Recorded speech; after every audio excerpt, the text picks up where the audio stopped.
Bismillahirrahmanirrahim. Assalamualaikum warahmatullahi wabarakatuh. Syukur Alhamdulillah kita masih diberikan begitu banyak nikmat sehingga kita bisa bertemu di channel yang insya Allah berkah ini. Marilah kita senantiasa bersalawat serta salam kepada junjungan kita Nabi Muhammad SAW. Allahumma sholli ala Sayyidina Muhammad wa ala ali Sayyidina Muhammad. Doa dan harapan saya kepada saudara sekalian, semoga diberikan kesehatan, dilapangkan rezekinya, diampuni segala dosanya, dan dipanjangkan umurnya. Amin ya rabbal alamin. Sahabat beriman, jamaah channel Sahabat Surga yang insya Allah dimuliakan oleh Allah. Kehadiran malaikat di rumah tentu membawa rahmat dan berkah dari Allah. Jadikan rumah sebagai tempat yang nyaman untuk tinggal bersama keluarga, sekaligus tempat yang sering didatangi oleh malaikat. Allah telah menugaskan para malaikat untuk mengunjungi rumah-rumah umat Islam. Kehadiran malaikat dalam sebuah hunian dikarenakan penghuninya mengerjakan amal ibadah yang amat disukai oleh Allah. Tidak hanya sekedar hadir, malaikat tersebut juga membawa rahmat pada penghuni rumah tersebut. Namun malaikat tidak asal singgah ke rumah kalau rumah itu tidak diisi oleh amalan-amalan kebaikan dan ketakwaan kepada Allah. Hal pertama yang harus diperhatikan agar malaikat datang ke rumah adalah menjaga iman kepada Allah Subhanahu wa taala. Dengan menjadi umat yang beriman, tentunya segala hal yang diperintahkan akan dikerjakan dan segala hal yang dilarang akan ditinggalkan.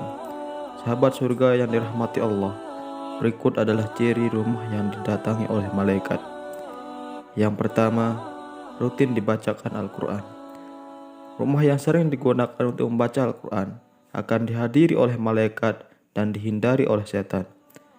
Berdasarkan hadis dari Ibnu Sirin, Rasulullah SAW bersabda, "Sesungguhnya rumah yang di dalamnya dibacakan Al-Quran, maka lapanglah penghuninya, banyak kebaikan, malaikat menghadirinya dan setan-setan meninggalkannya.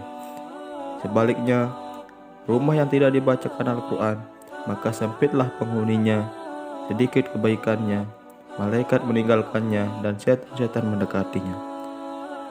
Rasulullah SAW mengajarkan kepada kita untuk menjaga diri dan rumah dari setan. Salah satunya, ketika ingin masuk rumah maka dianjurkan untuk membaca bismillah. Maka setan akan berkata kepada teman-temannya, "Mari kita pergi, tidak ada tempat bermalam untuk kita di rumah ini." Begitu pula tatkala kita hendak makan, maka dianjurkan pula membaca bismillah. Maka setan akan berkata kepada teman-temannya, "Mari kita pergi, tidak ada tempat bermalam dan makan untuk kita di rumah ini." Yang kedua, penghuni rumah sering berzikir kepada Allah. Berzikir dengan menyebut nama Allah memiliki banyak keutamaan, termasuk mendapat pendampingan dari malaikat. Ketika penghuni rumah senantiasa berzikir, maka para malaikat akan berkumpul bersamanya. Apabila penghuni rumah senantiasa berzikir, maka malaikat pasti akan mudah untuk mengunjungi rumah dan memberikan rahmah. Dari Abu Hurairah, Rasulullah SAW bersabda, "Suatu kaum tidak duduk dalam satu tempat untuk berzikir kepada Allah, kecuali mereka dikelilingi oleh para malaikat dan diliputi rahmah, dan Allah Subhanahu wa taala menyambut mereka termasuk orang-orang yang dekat dengannya." Hadis riwayat Muslim. Yang ketiga, mengerjakan sholat. Sholat adalah ibadah paling utama bagi seorang muslim. Rumah bisa menjadi tempat sholat sehingga ibadah ini dapat memberi cahaya dan ketentraman bagi penghuninya. Diriwayatkan dari Aisyah radhiallahu anha, adalah Rasulullah SAW sholat malam, dan jika dia hendak sholat witir, beliau membangunkan Aisyah dan menyuruhnya sholat. Hendaklah dalam rumah itu disediakan mihrab atau tempat sholat sebagai tempat khusus mengerjakan sholat, sebagaimana firman Allah Subhanahu wa taala dalam surah Al-Imran ayat 39.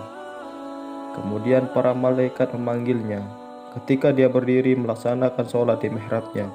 Allah menyampaikan kabar gembira kepadamu dengan kelahiran Yahya, yang membenarkan sebuah kalimat firman dari Allah, teladan, berkemampuan menahan diri dari hawa nafsu, dan seorang nabi di antara orang-orang yang saleh. Yang keempat, rumah yang sering dibacakan sholawat. Di antara banyaknya malaikat, ada yang ditugaskan untuk mencari orang-orang yang senantiasa membaca sholawat kepada Nabi Muhammad. Rasulullah SAW bersabda, "Sesungguhnya di bumi ada malaikat yang berkeliling dengan tujuan menyampaikan sholawat umatku kepadaku." Hadis riwayat Nasai. Apa yang dilakukan para malaikat ketika mereka mendapatkan orang yang membaca sholawat? Mereka akan menyampaikan kabar tersebut kepada Rasulullah, dan mereka akan mengembalikannya kepadanya dengan membawa rahmat, keselamatan, dan keberkahan yang berlipat ganda. Sebagaimana sabda Rasulullah, "Barang siapa yang membaca selawat kepadaku, maka Allah akan memberikannya rahmat 10 kali lipat." Hadis riwayat Tirmizi. Yang kelima, rumah yang sering dikumandangkan azan. Azan biasanya sebagai pertanda masuknya waktu sholat. Namun kalimat azan juga memiliki banyak keutamaan. Salah satunya adalah dapat mengusir setan atau jin. Setan akan lari apabila dia mendengar suara azan. Diriwayatkan dari Abu Hurairah, ia berkata, Rasulullah SAW bersabda, "Apabila azan dikumandangkan, setan akan lari terkentut-kentut sehingga ia tidak mendengar azan." Hadis riwayat Bukhari dan Muslim. Maka dari itu, kita dianjurkan untuk senantiasa mengumandangkan azan di dalam rumah.